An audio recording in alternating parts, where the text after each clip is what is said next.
Thank you, Momo. I've got a very difficult challenge before me in 5 minutes or less to relieve you to go to eat lunch, but to say everything I would like to say today. But I will try to do my best.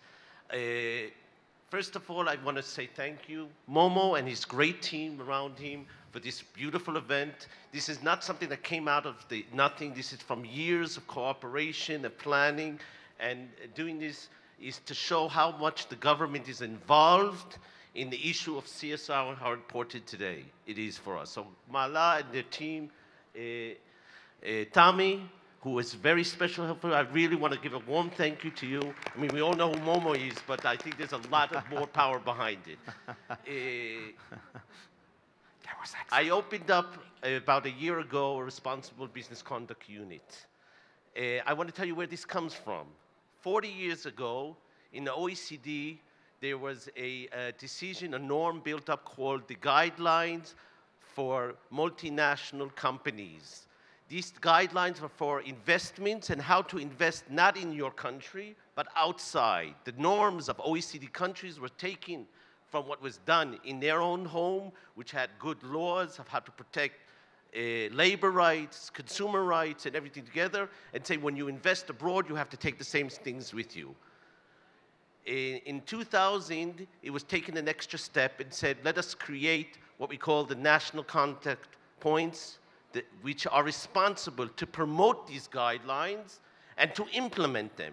And here I want to say to all our Israeli colleagues who have never heard of us to understand that this is a point where you can come as an NGO, as a company, and to put in a question or a complaint about the behavior of the business community of investors, if they're doing improper, unethical investments, to see how we mediate this issue and make this into a better investment for the benefit of all. Okay, so that's what's happening in OECD. Israel, in 2002, decided to join the Declaration of Investment and automatically to join this same group of countries who have taken these social responsible idea and to implement it into its DNA of its investment community. Did anybody feel it? Not really. So what happened? And this also was a complaint of the international community. So in 2011, when we revised it, it was made even stronger. And the commitment was made bigger by the government. And at that time, Israel was already a member of the OECD, which made it even more of a bigger commitment. So today, we have a growing community of NCPs, which Israel is a part of, and we are all trying together to build up what was mentioned. And here I have to thank Mobo for putting me after such great speakers before me that brought out exactly the points that are difficulty. The issue of trust, the issue of communications, the jungle, the balagan, all these things are exactly where we are. And here I have to tell you something. As a government, we are real. One of our main problems is, what is CSR? CSR is the question of inclusiveness. Governments include people. This is really a different concept for the government. Is it to be transparent? What government is really transparent? Is it to open up discussions?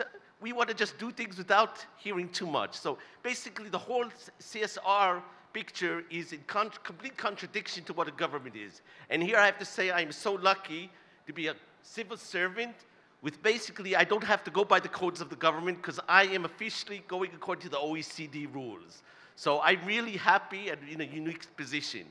So this brings a challenge, how to work with the CSR. But the challenge is equally on the other side of the CSR, how to work with the government. When you have a true open discussion with the government, it could work. But we also have issues of understanding who is talking to us. The cover of CSR is used by many fronts. And the industry doesn't always know this. The government doesn't know who's talking to you. And this is one of the biggest challenges today, not just to talk, but to understand who's talking to who and what is the correct language. And this is basically the main message I want to say today to the Israeli companies who are sometimes, it's a dangerous word, I'm going to say it, attacked by CSR and never clear if it's really CSR or something else. We here in the Office of the Responsible Business Contact are here to help you understand who is talking with you, how to talk with them back, and to get to that same inclusiveness that we all need. Oh, I just noticed I have a clock timing me. Wow. Okay, so in that case, I want to really close up the time and say, I first want to again welcome all the international guests that came in here. For us, this is a very important learning process. We have received a lot from the inclusiveness of this international community, but also to thank our local and Israeli friends, who for me, many have met for the first time, but I hope not the last time. And I want to welcome you all again. Thank you for coming, and please enjoy lunch.